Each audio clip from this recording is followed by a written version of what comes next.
कला, डर और आजादी, ये तीनों आपस में कैसे जुड़े हो सकते हैं?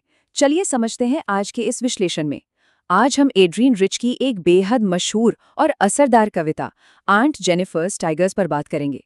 ये कविता सच में एक ऐसी दुनिया में ले जाती है जहां कला और हकीकत के बीच का टकराव बहुत ही गहरा और दिलचस्प है।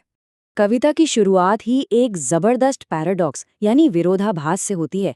जरा सोचिए, एक ऐसी महिला जो अपनी असल जिंदगी में डरी सहमी सी है, घुटी हुई है, वो अपने हाथों से ऐसी आकृतियां उकेर रही है जो बिल्कुल निडर और अमर हैं। ये सच में हैरान करने वाली बात है ना, कि कैसे कोई अपने अंदर के डर को कला के जरिए एक ऐसी शक्ति में बदल देता है। आगे बढ़ने से पहले उस शख्सियत को जानना बहुत जरूरी है जिसने इस खूबसूरत रचना को आकार दिया। The poet behind the tapestry, Adrienne Rich. Adrienne Rich का जन्म 1929 में अमेरिका के मेरीलैंड में हुआ था।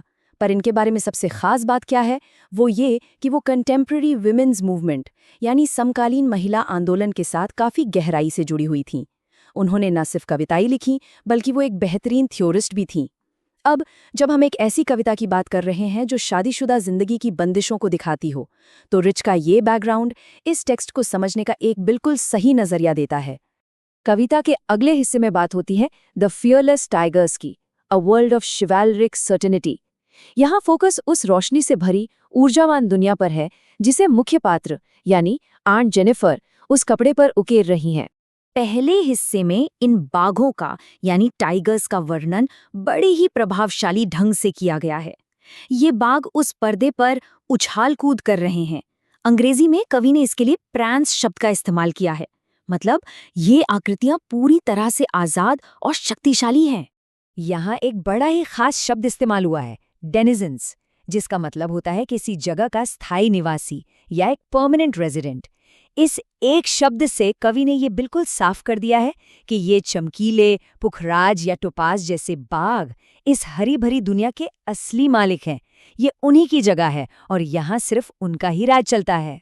और एक दूसरा शब्द जो तुरंत ध्यान खींचता है वो है स्लीक, यानी बेहद शानदार और एलिगेंट।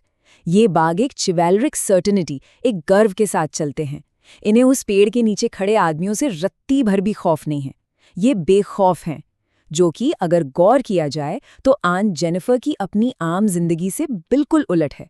लेकिन फिर कहानी का रुख अचानक थोड़ा गंभीर हो जाता है। The weight of marriage, the struggling creator. यहाँ उन शक्तिशाली बाघों और उन्हें बनाने वाली कमजोर कलाकार के बीच का बड़ा अंतर सामने आता है। इन पंक्तियों की गहराई को देखिए। आंट जेनिफर की उंगलियां ऊन के धागों के बीच फ्लटर कर रही हैं, यानी बुरी तरह कांप रही हैं। ये किस बात का प्रतीक है?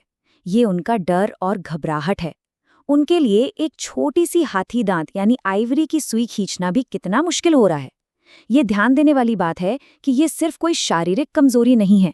ये दरअसल उस भारी मानसिक दबाव को दर्शाता है जिसके साए में वो जी रही हैं। और फिर आती है कविता की सबसे जोरदार और महत्वपूर्ण पंक्ति, the massive weight of uncle's wedding band. Uncle की दी हुई शादी की अंगूठी का बोझ। ये अंगूठी उनके हाथ पर बिल्कुल किसी भारी पत्थर की तरह बैठी हुई है। सच तो ये है कि ये कोई आम गहना नहीं रह गया है।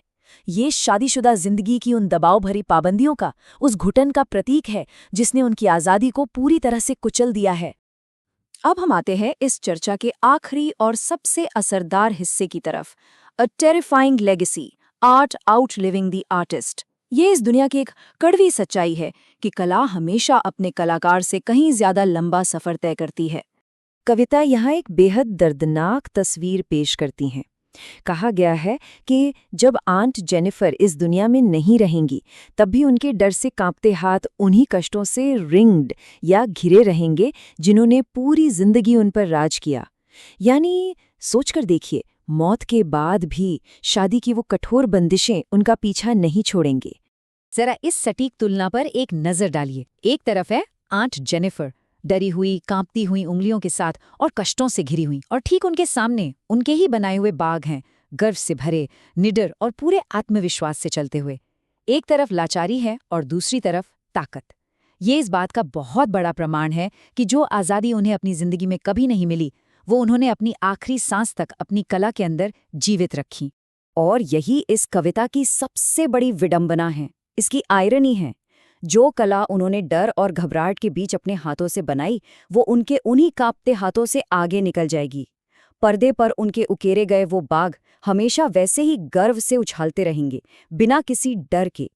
कलाकार इस दुनिया से चला जाता है, पर उसकी रचना अपना अस्तित्व और अपना गर्व हमेशा बनाए रखती है। चलिए, अब वक्त है कुछ और प्रतीकों को और गहराई से समझने का।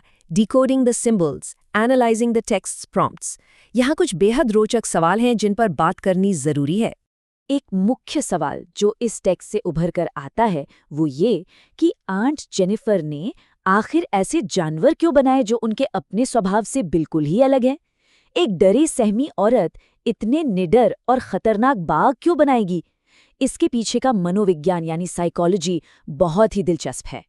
इसका जवाब मिलता है उनकी उन दबी हुई आंतरिक इच्छाओं में। ये उस शादी के भारी बोझ के खिलाफ एक शांत पर बहुत मजबूत आवाज है।